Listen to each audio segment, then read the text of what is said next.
Hello, this is Got Your Back, all things mental health grounded in leading edge facts. I'm your host, Faith Escudero, licensed mental health counselor, school psychologist, elementary and special education teacher. Hi, I'm Ritu. I am a junior host on the podcast Got Your Back. I am an active client of the mental health counseling and 30 principles psychology for the past 2.5 years now. And I am a recent graduate from Northeastern University, and I was part of their 5-year program. Hi, I'm Ellie. I am the other junior host of Got Your Back. I've been an active client of mental health counseling in the 3 principles psychology for about 2 years now. I'm in my final semester of a 5-year engineering program at Northeastern University, and I started seeking counseling at around my 3rd year of that program. In today's program, we're going to do a deep dive into anxiety, and what we're going to do is look at what is behind anxiety from leading edge facts uncovered about it. Then we're going to talk about examples of when we felt anxious and how we respond to it now with this, with more mental health inside. And then we're going to get into simple how-to steps so you yourself can start understanding and responding to anxiety from new levels of awareness about it. So when we're talking about anxiety, what we're really talking about is being fearful, experiencing fear about whatever is going on. Other versions of that, what we can find ourselves saying or experiencing is worry, being overwhelmed, self-doubt, panic, slightly different versions of experiencing fear about something that is currently happening in our life. Ellie, Ritu, do you want to talk a little bit more about what you've come to understand about anxiety? Yeah, I guess for me, when I've experienced anxiety, I think it comes with a lot of physical feelings. So I felt a lot of my heartbeat gets faster and I start shaking, and it's a physical sensation, but it's also kind of an internal sensation too, where I just my mind goes a million miles a minute, and it's just hard to stop myself from spiraling a lot of the times. But as I've been working through this 3 principles counseling, I think I've started to really see anxiety a lot as just a reaction to the outside, I think, more so than a thing that's part of me, if that makes sense. But yeah, that's definitely part of, or at least an intro to what I've come to understand about anxiety. I've also noticed sometimes when you have felt anxious where you'll be a little more scattered with your attention. You'll kind of jump back and forth between things. To me, that's a sign when you're feeling a little anxious. Yeah, definitely. It's kind of it's I can't really think clearly at all, which is kind of what I've come to learn is kind of the first sign that I was not using my mind super consciously. I even have some examples, even just now actually in the recording studio, I feel I was starting to experience a little bit of anxiety, and it kind of meant that I was focusing on 15 different things at once in my head and not really focusing on what was really important in the moment. I was kind of just out of fear, reacting to the outside and not really reflecting inside and thinking what is the most important thing to focus on right now? What is kind of within what makes sense to focus on right now? But yeah, I definitely feel I was kind of seeing those signs, and through this understanding, I feel I've also kind of been able to be a lot more self-aware for when these things are happening and kind of pick up more on when I'm feeling anxious and what that actually feels like. Ritu, talk a little bit about anxiety and your understanding of it right now. I would say that I dealt with anxiety a lot throughout college, even before then, and I think it was just getting worse and worse over time as I wasn't getting help for it. I would wake up super anxious. My stomach would be in knots. My head would be racing. My skin would feel like not that great, and I would just wake up feeling this really, really tense feeling where I'm just thinking about a billion things that I have to do in that day. Even when it came to like approaching an assignment, I would be going all over the place. I would start to feel doubt. I would feel like I would be focusing on like how I would feel like I can't do this assignment. I feel like I'm not smart enough. I would really focus in on these thoughts that were like really degrading towards myself, and it didn't really help that I was focusing on these thoughts when I wasn't really like focusing on the assignment or like the thing to do. And I feel like through these principles, I was able to understand that when I'm feeling anxious, the first thing that I should be doing is to just like stop what I'm doing, really observe what's going on in my head, really observe like how fast my thoughts are going, but also what types of thoughts I'm having, what are the feelings behind it. And that kind of helped me know that, oh, I'm feeling anxious right now. But I would also listen to my body and see like where I'm tensing up. That's the first step that I take whenever I've been feeling anxious. And then I kind of realize like this is something that I'm choosing to do with my mind. I'm like magnifying something into magnifying something that's like really not that important, or something that I am truly capable of like accomplishing then. So what you've been learning in mental health counseling at greater levels is that there's an inside and an outside. And for example, the outside in one example you were giving is taking a test. That is on the outside, it's a physical thing that's happening, but on the inside, it's what is your response you're creating with your mind about the test. And one of the responses that has actually been common with a lower level of mental health or self-awareness has been some form of a fearful response about the outside. In this case, we're talking about taking a test. So we can use our mind to all of a sudden have self-doubt thoughts, like we're not going to be able to do a good job on the test, or just being really scared of the test, or going into future thinking that we're going to fail the test, or it's going to be really hard. And so one of the things you were saying that you were learning over time is you would use your mind, you would use thought to magnify the importance of the test, or how you're going to perform on the test, or even if you're not doing well on the test, you're magnifying that as you're anxious. So that's a really important part of becoming more self-aware, is understanding there's the outside, there's the physical, there's the biological, and that is separate than what we're actually doing on the inside, how we're using our mind, how we're using our operating system in response to the outside.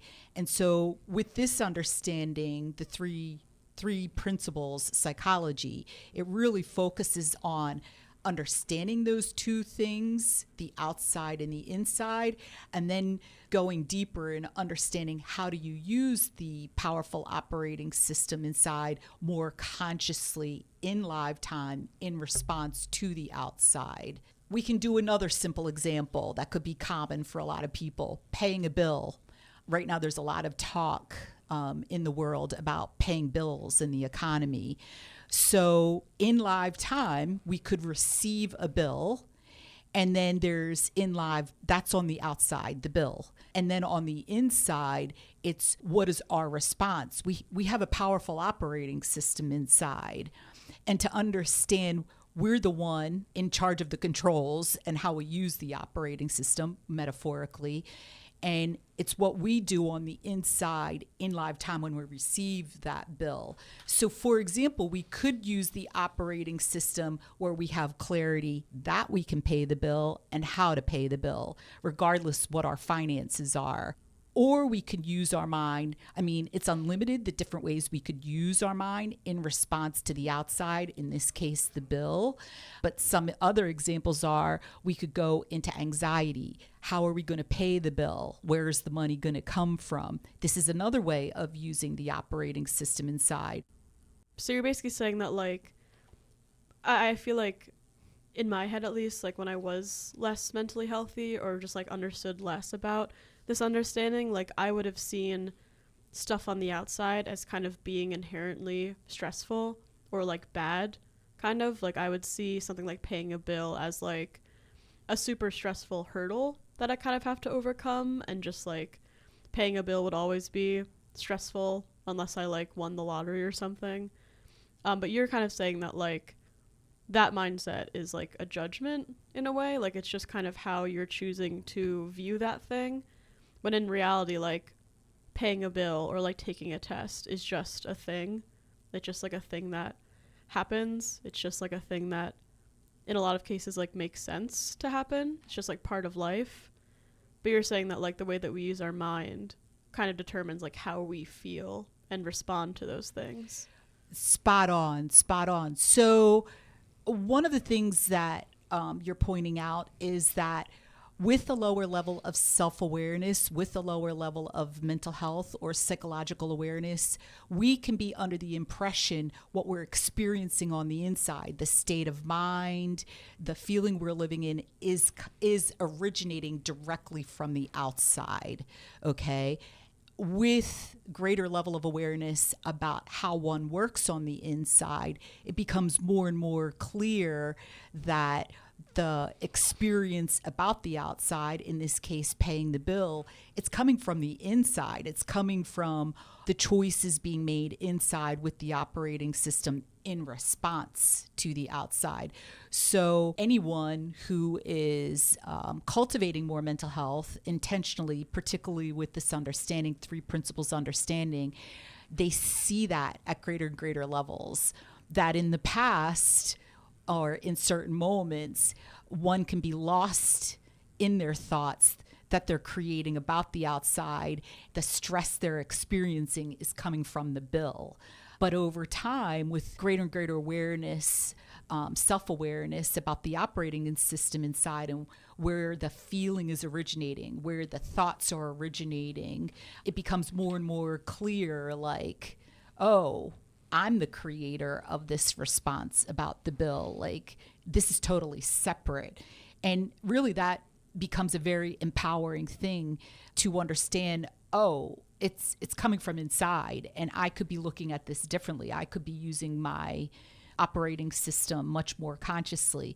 The other point that you made was you didn't have any awareness at that time, or a little awareness, that you actually had a mindset about money. Okay. And that's, some people call that an attitude. And really it's just this idea that you've generalized about a particular thing in your life. And in this case, it would be money. And that can be a really common thing, that we develop just this set way of looking at something. And it's like we just go into this go-to attitude or mindset about it. So you were saying you just had a mindset that money is a stressful thing. Like you would go into a fearful response about money. And then that really like affects you were saying your biological functioning, like your heart would race more, you would feel tension in your body, your breathing would be more shallow, but it also would affect your decisions and actions about that bill, or about how you would utilize money or interface with money. Ritu, what you've been understanding this 3 principles. You've been in mental health counseling for quite some time. Can you talk about an experience now, more recently, you had where in the past you would have looked at it in a more anxious way, and now you're more naturally responding to it in a more healthy way? Yeah, I would say like something that I'm kind of going through right now is transitioning from completing college to like trying to figure out what I want to do full time. And I think beforehand, before I started this counseling, I would have viewed this period to be like a depressive period or like a super anxious period. I would think that like I don't know where I'm going with my life. I would go at it through fear and feel like I don't really know what's going to come to me like later on. Like I guess it's like the fear of the unknown. I don't really know what I didn't like the fact that I didn't know what's going to happen next, which I feel like is definitely like an anxious response. And so now when I look at this period of like having this free time, I can use it more proactively and try to figure out what really resonates with me and like what job or like what position really matches with what I'm interested in. So the outside is completing a part of your life, which, you know, for several years you've been focusing on coursework, completing school, and now you're at this period of time where that's done. And now on the outside, it's like, what job am I going to have? Or am I going to go to graduate school? Like, where's the money going to come from? How am I going to pay the bills? Where am I going to live? That's all on the outside. Yeah. But there's multiple parts of your life that are in flux right now on the outside. And then there's what you're doing on the inside, where before you would have looked at it like in a very fearful, anxious way, like, how's the money going to come in? Like, where am I going to work? Who's going to offer me a job? What do you find yourself doing now with greater understanding about your operating system inside? I feel like now with this period, I'm looking at it more from like a mindset of like gratefulness, like being grateful that I have this time to kind of venture out and see what I'm interested in. I also feel like, especially when it comes to like job positions, I think a lot of people, including myself, can feel like this job position will determine who I am as a person, like how much money I'm making, what position I'm in, like if it's an entry-level position or if it's higher up. With mental health counseling and this understanding, you've become more aware about this capability inside called innate wisdom, which we're going to go deeper into. And when we see in present time from innate wisdom, we're more clear from inside the direction from our, like, for us to head in, versus it's all about the outside deciding whether we're good enough or qualified enough, or this thing on the outside is representing who we are as a human being. It's more coming from the inside, from this inner knowing, from this gut instinct that this is the right job for me to take, the best direction for me to head in my life. So understanding more that this capability is inside and listening to it, trusting it, making decisions from it is where the best things happen in our life. Can you speak a little more about that? What it is your understanding innate wisdom is inside, and like how understanding at greater levels like has changed the way you look at life for yourself? Well, I would say like, I think something that I always hear a lot, especially if like dangerous situations happen, is like trust your gut, trust your instinct. But why not always apply that with any situation that you're going through? Like if you're completing an assignment, if you're doing a test, if you're going for an interview, why not just always trust your gut, trust your instinct? It shouldn't just be in a dangerous situation. You can also apply this principle or your innate wisdom to any situation that you're in. And innate wisdom is the source of when your gut informs you to do something, or you have this inner knowing. It's also the source of realizations, and that's how we experience clarity in lifetime, which is the opposite of listening to fearful thoughts or anxious thoughts or worried thoughts. It's also the source of creativity and healing. So this is one reason to really understand this leading edge science more and the operating system inside, because then there's this more awareness inside of the capabilities that already exist inside, and being able to access them more simply, more consistently. And that's what you're pointing to right now when you're talking about trusting your gut when you're in these unsafe situations. This inner guidance system called innate wisdom is informing you how to keep yourself safe or best next steps to resolve the situation. But now you're taking it to another level and saying, why not listen to that inner guidance system, innate wisdom, in this case, your gut, in any situation? And you're starting to talk about how it applies to stepping into the unknown, like a big transition in your life, like going from college to then your professional life. we have some statistics from the American Psychiatric Association actually about anxiety in adults. And in 2024, from a sample of more than 2,200 adults, about 43% of those adults polled felt more anxious than they did the previous year. This was actually an increase from 37% in 2023, and an increase from that in 2022, where the number was only 32%. So you can see that there's kind of a trend growing of adults feeling more and more anxious.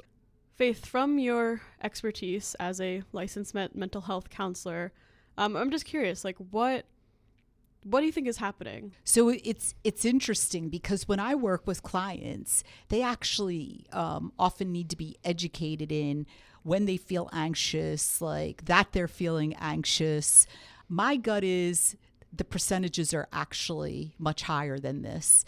And that comes from self-awareness. And Ritu and Ellie, I'm sure you can give examples of things you're aware about now, feelings, states of mind that you experience that you were much less aware of before going into mental health counseling and learning about 3 Principles psychology. Yeah, so I kind of have an example in my own life of a medical situation that I was in where I really had to switch from anxiety and fear and, avoiding this like scary sounding medical thing.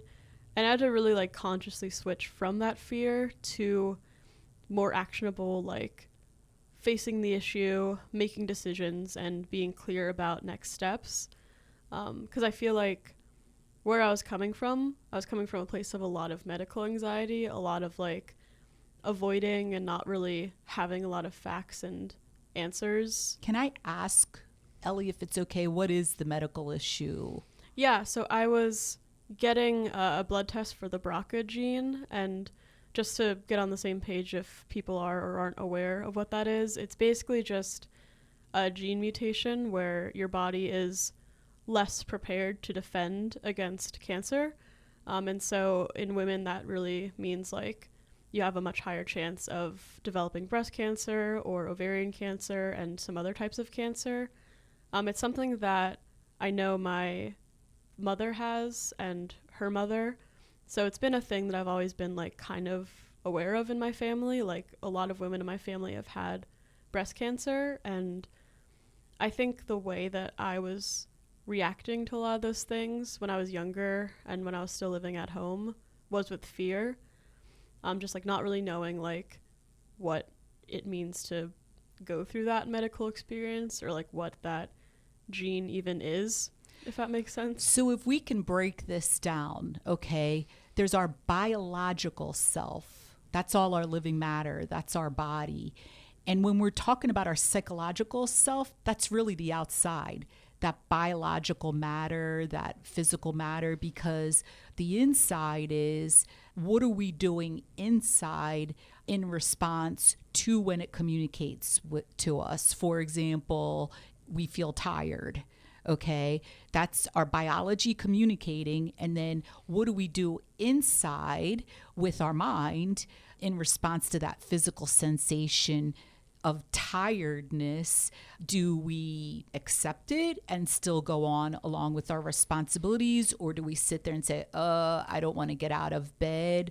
That's using our mind. That's inside the psychological response. So to clarify, even with our body, the outside, we have choices on the inside psychologically, how to respond to what is going on with our body, either in live time or even if you're indicating the possibility of sometime in the future contracting a very, very serious illness such as cancer.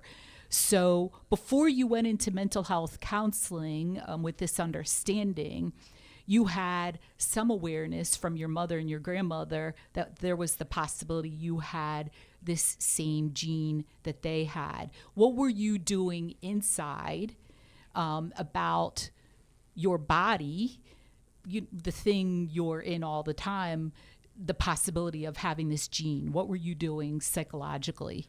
Yeah, I was really just like I was definitely in my head a lot. Like I felt myself really spiraling with thoughts. Like I would experience like in some moments like physical symptoms of anxiety, like my heart racing. Like I would just be like in my bed, like trying to fall asleep, and like the thought of having cancer and dying young and like all of these really like catastrophic and dark thoughts would just kind of like pile up in my head, and I wouldn't be able to sleep. And In the meantime, in live time, do you have cancer? no, I was like 16. And So this is a feature of worry and anxiety, that in live time, we can use our operating system to start anticipating the future about something that may or may not happen. That is a feature. And that's also the power of thought, a power we have inside that we're using every moment, that we can in live time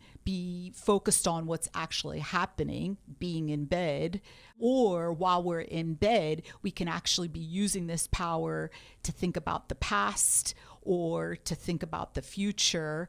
And so you're saying before any awareness, you would just be using this power and really creating metaphorically nightmare situations inside your head about this. You didn't even know if you had this gene yet, and you're already imagining having it and what could possibly happen. yeah. And I remember like I think like another thing was like I was really not great at asking questions or like being curious about this gene. I kind of just like you said, like just made up all these mindsets about what could happen or could be. I remember like asking my mom, like we were like in like a Chipotle or something, and I was like freaking out about this BRCA thing. Like I was in my head about it, and I just asked her like do I have this gene, which is like a question that like looking back on it like didn't make sense to ask, and like wasn't also like the right time to ask, because like I was so like cloudy in my head, like I couldn't like properly ask a question that made sense to ask, if that made sense. Like I just had no idea like what to even do in that situation. And I feel like what that is kind of getting at this whole idea that you were bringing up of like approaching these outside things, these like biological things, from clarity. Because I feel like that was an example of me not approaching that through clarity. Like I was fearful, I was anxious, I was like asking her a question, but I wanted to hear a specific answer. Or I was like asking her a question to try to make myself feel better, if that makes sense, instead of like actually being curious about like what BRCA is, because I didn't even really know what it was at that time. So one of the ways you could have been using your mind is just to be more curious about it, to learn more information about it. And you have this awareness now. Like, how did you get this awareness that you could actually be using your mind in a much more productive way that makes sense in response to the situation? Yeah, a lot of it was just like really investing in this understanding. And I think like understanding that like BRCA and the idea of having this disease, like these are all things that exist outside. And also like all the fears I was having about like getting cancer and dying at like a young age was also just like entirely me making things up, instead of like in the moment, like I could have been, you know, appreciating the health that I had. I could have been kind of appreciating like the fact that my mother survived breast cancer, just kind of like looking at breast cancer and BRCA from a much more secure place, a much more like curious place. And I do think like it's easy for me to say that now, but in the moment when I was having these fearful thoughts and I didn't have the understanding of like 3 principles psychology and mind and thought, I feel like I wouldn't have realized that in that moment. What are you doing now, or what have you recently done from a healthier, more proactive way of using your mind in response to this gene and potential health crisis?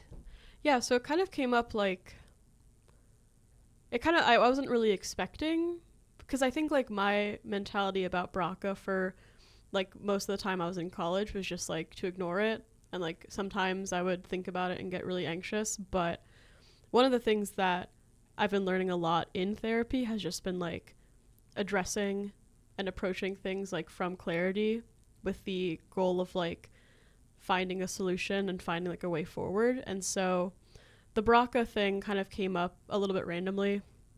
And that basically like what that kind of led to like a real life action was that I actually went in to get a blood test and get tested for BRCA, which before that point, like based off of like Googling, frantic Googling, like a lot of websites and people online said that like people my age don't really need to get tested for BRCA or like don't really need to get like worry about breast cancer until 25.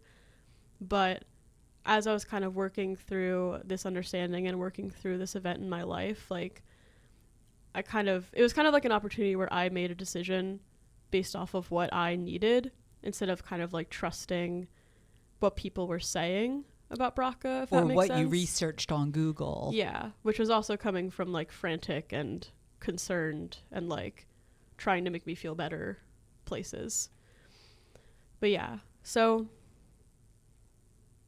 I'm definitely curious to hear a bit more about like why is it, Faith, from your expertise, like why is it so important to have a clear mind and not like make decisions just based off of like wanting to feel better or like be less worried about something?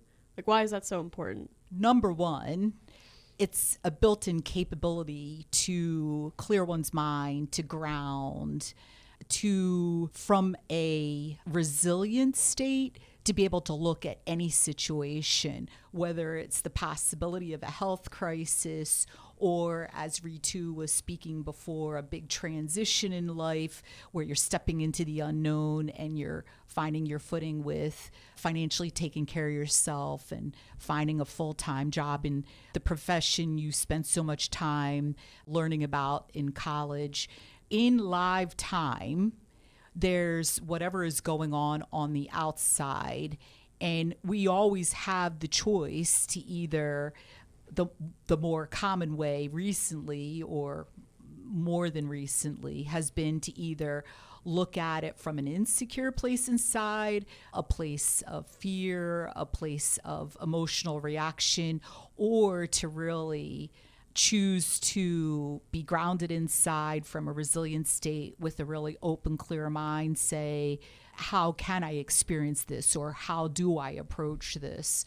So there's several reasons why this is really important. Number one, living in an anxious state, it doesn't feel good, number one. Number two, our body is like a best friend to our psychological self. And so our body starts responding in kind. And as you had pointed out earlier, Ellie, that the heart starts racing, the breathing becomes more shallow, there's tension in areas of the body, the stomach's starting to do somersaults. So when we're choosing to be in a fearful state, our biology immediately responds in kind. And that's where we're starting to create innocently unhealthier biological states. The other thing is that level of understanding, that perspective we have inside. You gave a very graphic example when you would start going into that very fearful thinking where you have your mind's going a million miles an hour and you're creating this possible nightmare in your head, which hasn't happened. Is your case, what your decision was to totally avoid dealing with it, learning about it, getting the information you needed that was so important for you to actually take care of your biology in a way that you could have greater biological health in the process. So it really also affects the decisions we make and how we handle the situation. And for you not to have that information, do you have the BRCA gene? What is your level of health inside? How are you going to be able to actually resolve it and take care of your body in the way that it needs? So when we come from a more resilient state, as you are now talking about that you did, you had an inner knowing the right thing for you to do, despite what it said on Google, or the advice you'd been getting was, I need to go get that testing done now and find out, do I have the BRCA gene? How do I start navigating this? This is coming from common sense. This is coming from what's the right thing to do.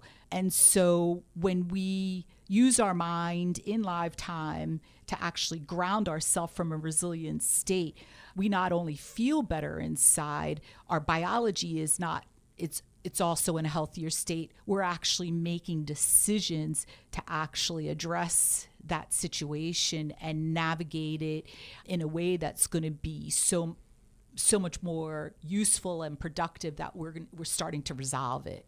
Yeah. And this is like for everything, like not just biological health crises. Like this can go for like relationships and figuring out a job, just like approaching it from more secure states of mind is how you're going to really. A simple example is paying a bill. If you look at the bill from a fearful, anxious, worried state of mind, like number one, how are you feeling inside? Awful. Number two, your heart rate is elevating, your stomach's doing somersaults inside, there's tension in your body.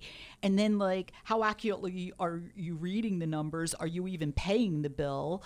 Are you throwing it in a pile somewhere and avoiding it and putting it off?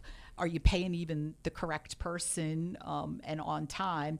Versus if you sit there and you just let your mind clear, you ground, and you come from a resilient state, you're going to feel better inside. You're going to have more clarity in your head. And, well, your heart is going to be a normal rate inside. Your stomach is going to be calm. You're not going to have the tension in your body. But also, it's going to be more likely you're going to say, oh, this is how I pay the bill. And you're going to actually take the steps to actually pay the bill, whether it's on time or accurately or with the right person. Would you mind just kind of talking through like maybe an example of what a more resilient state of mind would be about paying a bill? Just to kind of illustrate like what. Or like that even looks how to like. get yourself into that state. Like let's say someone's overthinking a lot. How do you let yourself go into that resilient state? Like what are the steps to be in that state then? So I think both of your questions are excellent. An overview. One state of mind you can have inside is, I trust I can pay this bill. I have an inner knowing I can pay this bill. There's some way that I can realize how to pay this bill. That's coming more from the state of mind, faith, or a resilient state. Or you can go into a state of curiosity, very sincere, genuine curiosity. What's the best way to pay this bill? What do I need to see or understand at greater levels to actually pay this bill in a way I can with my current income? So there's states of mind that we can actually discuss or go into that you're fully capable of doing with your operating system inside to actually live in a more secure, healthy state, and your body be in a healthier state biologically, your heart rate, your breathing. And then there is actually understanding the steps inside at greater levels. How do I do that state, which is what you asked about, Ritu.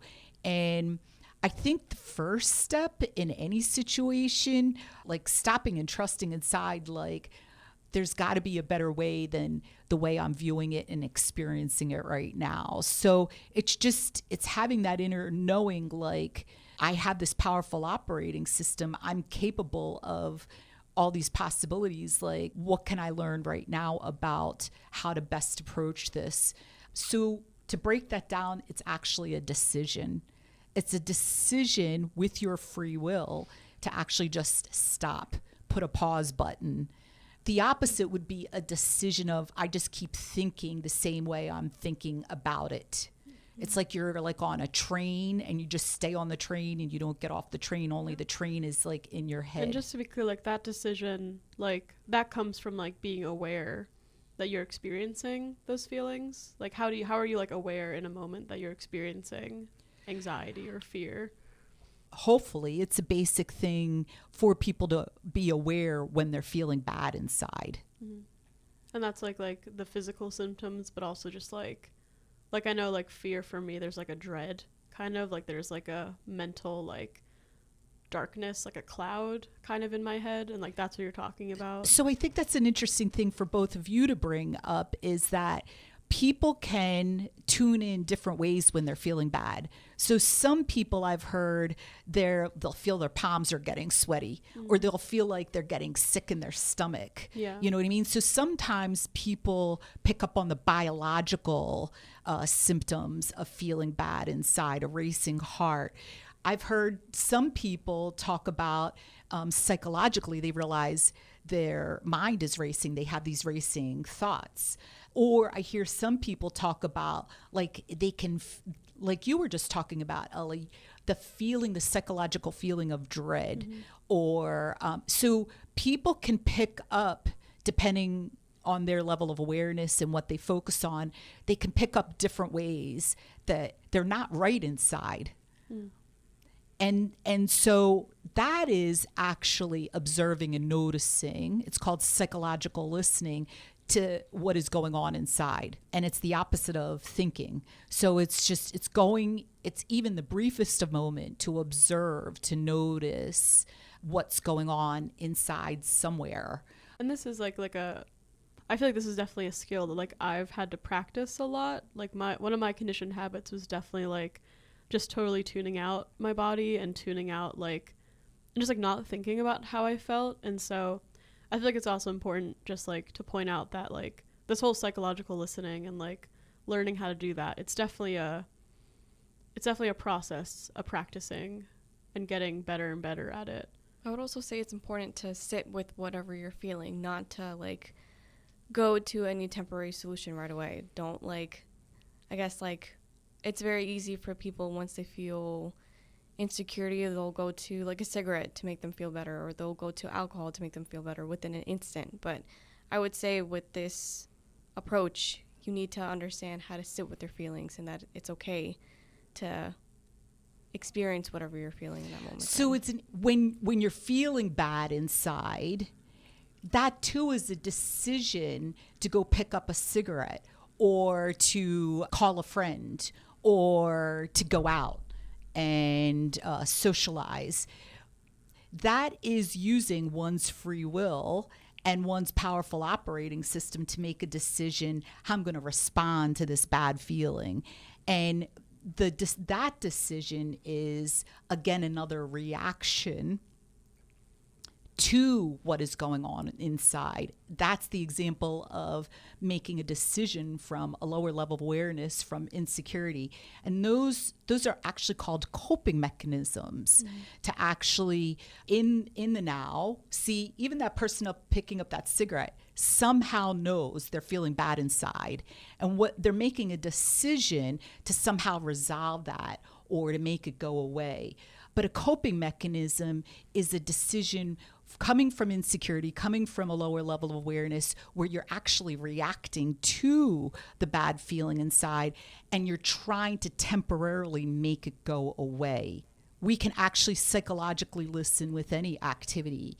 In this case, the outside, the activity is smoking the cigarette, but I'm still using my mind while I'm doing the activity. It's how am I using my mind? So at least in some moments, it would be just to observe and notice the smoke coming into my lungs and then blowing the smoke out. And it was what I was doing with my mind where my head actually cleared out. Some people, when they go smoke, they move to a different environment. And what happens is they start focusing on what's going on in that environment, and their head is clearing out from the stressful thoughts they were just having.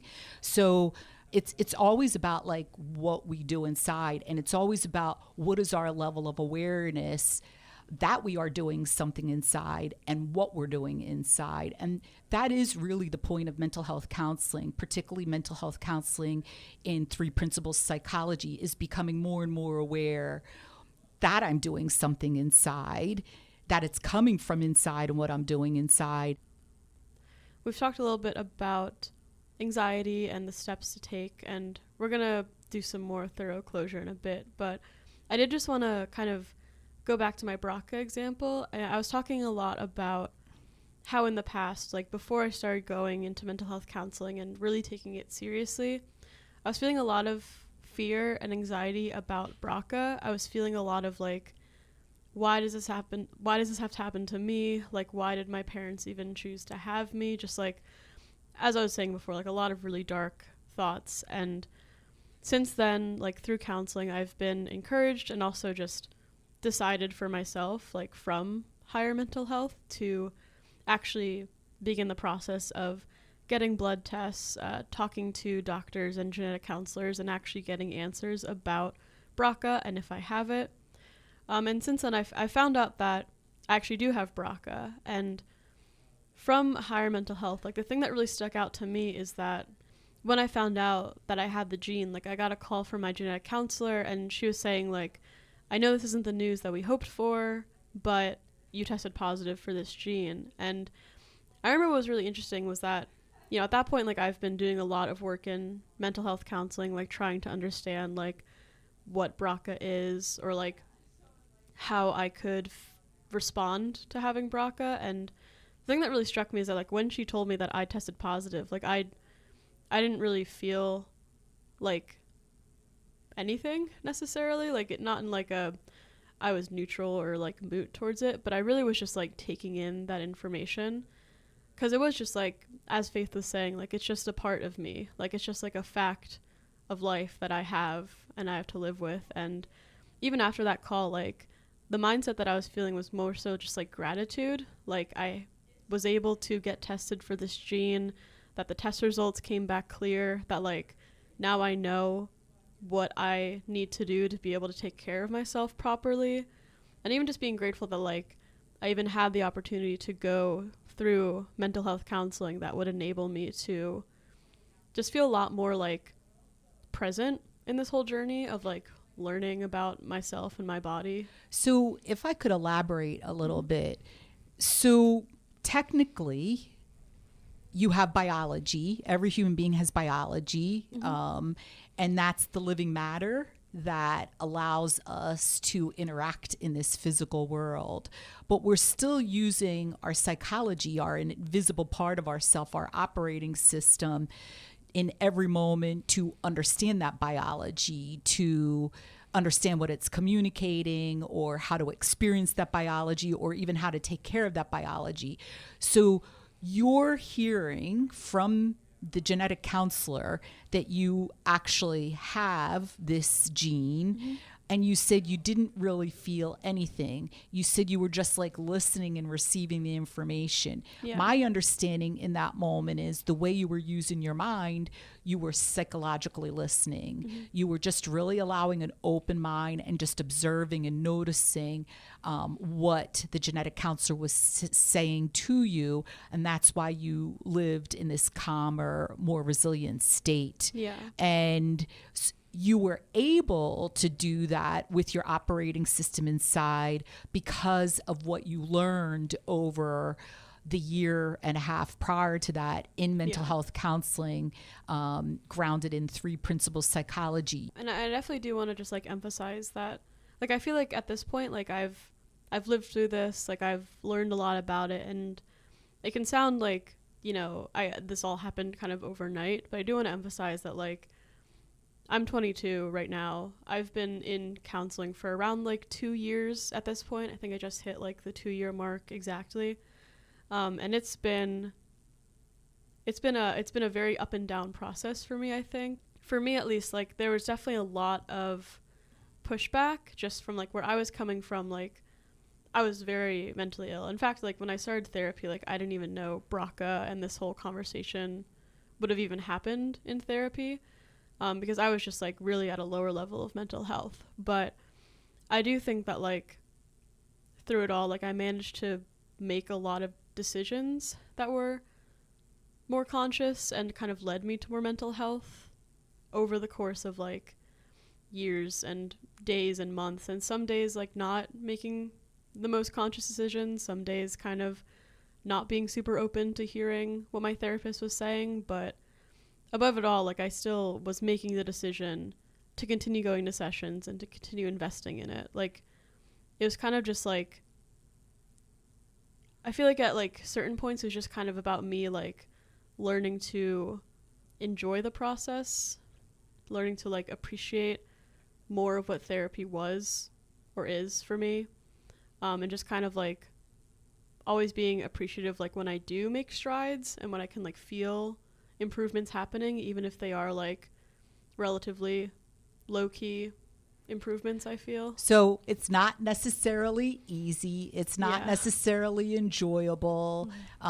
Like anything, there's days maybe you're not really up for it, but it is really about each time how much you're willing to really invest in becoming more mentally healthy. It's about the work you decide to do, whether mental health counseling is really useful or not, and you become more mentally healthy. So it was a series of a lot of little decisions you made over time, Ellie, whether it was to continue therapy or how much work you were going to put into therapy, or whether you were going to even apply in your ordinary life outside of therapy the things you were learning in therapy. Do you want to say anything more about that? Also, something Ritu? to point out about being resilient is that it's about doing the right thing. It's not about being comfortable. Like in Ellie's situation, she could have easily just avoided getting treatment for it or just keep Google searching, like she was saying, to make herself feel better, but that's in a way to make herself feel comfortable, which isn't necessarily going to help with the problem.